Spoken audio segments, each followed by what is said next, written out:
몸과 생각의 차이. 우리 몸은 건강하지 않을 때 통증을 느끼거나 열이 오르는 등 자각 증세를 보입니다.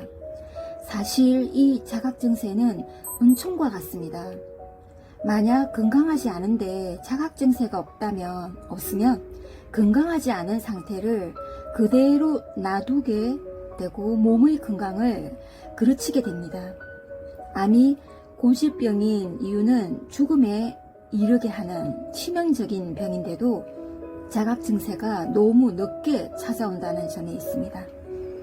우리가 몸이 아파 병원을 찾을 때 의사 선생님이 우리에게 묻는 첫 마디는 어디가 아픈가요? 입니다. 이어서 언제부터 어떻게 아픈가요가 뒤따릅니다. 대부분 질병의 경우 몸 자체가 자각 증세를 보여 건강하지 않다는 사실을 스스로 알게 해주지만 생각은 그렇지 않습니다. 너무 늦어서 다르지만 그래도 종내는 자각 증세를 보이는 암과도 달라서 나를 삶의 주인이 아닌 노예로 만드는 생각, 그래서 내 삶을 그르칠 수 있는 생각도 그것을 버리게 하지 않고 그것을 고집하게 합니다. 생각의 성질이 그처럼 완고한 것입니다. 그러므로 그덕 물어야 합니다. 지금 내가 생각하는 바의 세계, 즉 의식 세계는 어떤 내용들이고 어떤 경로로 내 것이 되었을까라고. 이 질문은 다시 강조하건대 생각하는 사람의 조건이며 자기 성찰의 출발점입니다. 이 질문을 던지지 않은 채 살아왔다면 생각하는 사람으로 살아오지 않았다는 뜻입니다.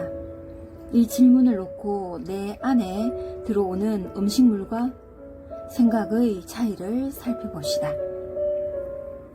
내 몸의 주인은 나 자신입니다.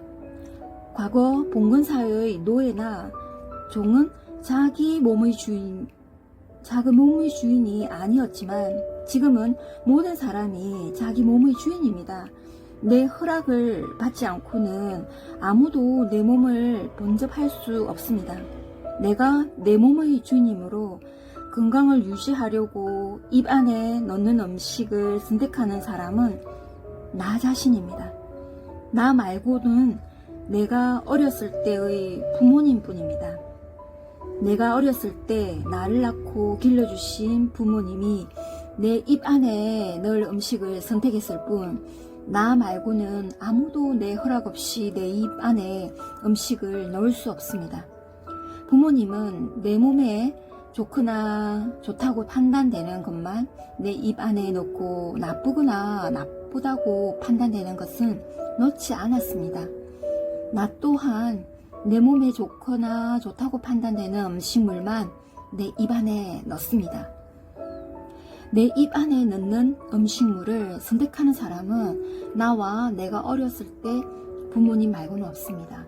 우리는 음식물을 선택할 때 미각, 후각, 시각의 도움을 받습니다. 음식물을 잘못 선택하여 입에 넣은 경우에는 상한 음식임을 알아차릴 수 있어서 뱉어내는 기능도 있습니다. 그러나 생각은 전혀 다릅니다. 내가 자라는 동안 내 허락을 받지 않은 채 내 안에 꾸역꾸역 들어왔습니다. 지금도 들어오고 있습니다. 나에게 다가오는 생각들이 내 삶을 위해 좋은 것인지 나쁜 것인지, 내 삶의 주인이 되도록 하는 생각인지 노예로 만드는 생각인지 판단할 수 없는 동안에도 내 안에 스며들어옵니다. 내 안에 음식물을 넣은 주체는 나와 나를 위하는 부모뿐이지만 나에게 생각을 집어넣은 주체는 나와 내 부모만이 아닙니다. 나와 내 부모, 교사, 이웃뿐만 아니라 나와 내 부모, 교사, 이웃이 포함된 또 이를 모두 그 영향에서 자유로울 수 없는 사회라는 것입니다. 사회가 우리에게 갖도록 요구하는 생각들, 이 사회에서 강조되고 이 사회를 관통하는 생각들, 주장과 이념들을 이 사회를 지배하는 사람들의 것일 가능성이 높습니다. 따라서 내 안에 생각을 집어넣은 실제 주인인 사회를 비판적으로 바라보는 안목은 과쳐나가면서 기존에 형성된 생각을 끊임없이 수정하여 나의 주체성을 확장하지 않으면 진정한 자유인이 될 수 없습니다. 우리가 놓치면 안 되는 것은 지배 세력의 관점이나 이념은 곧잘 객관적 진리로 포장된다는 점입니다. 객관성이라는 것은 대부분 지배 세력의 주관성이다 라는 말을 되새겨 본다면 내가 고집하는 내 생각은 내가 주체적으로 형성한 것이 아닐 때 지배력이 나에게 갖도록 요구하는 것일 가능성이 높습니다. 국가 권력이 장악한 제도 교육과 자본의 논리가 관철되는 매스미디어에 대한 비판적 성찰이 요구되는 까닭이 여기에 있으며 사회를 비판적으로 바라볼 줄 아는 눈이 필요한 까닭이 여기에 있습니다.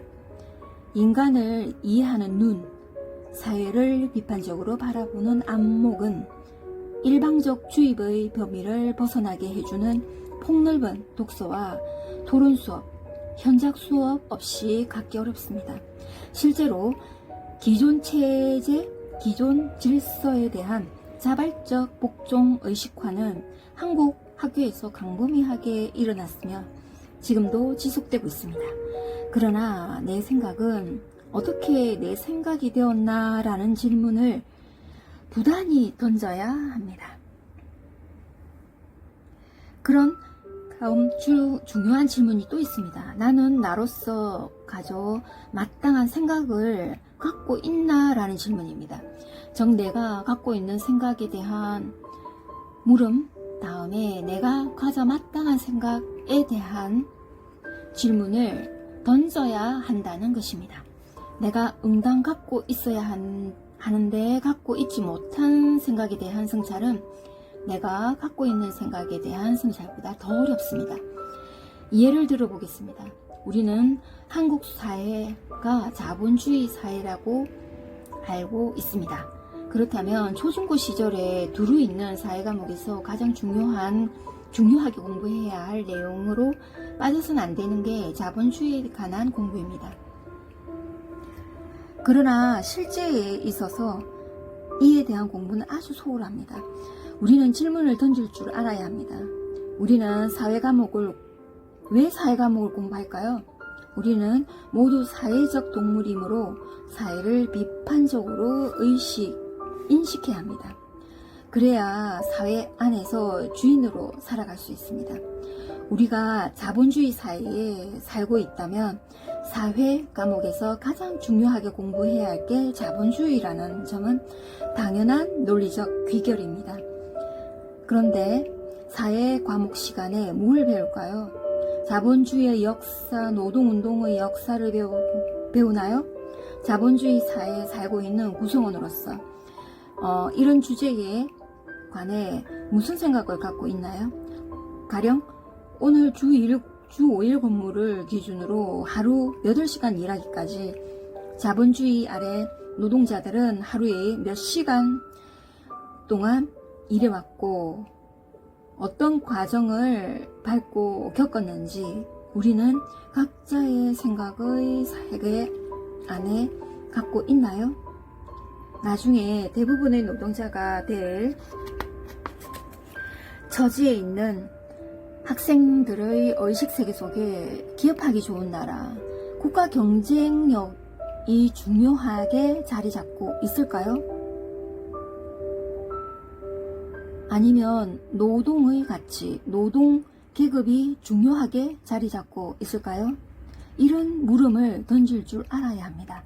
심각한 일은 대부분 나중에 노동자가 될 학생들임에도 노동자가 되리라는 생각 자체가 없다는 것입니다.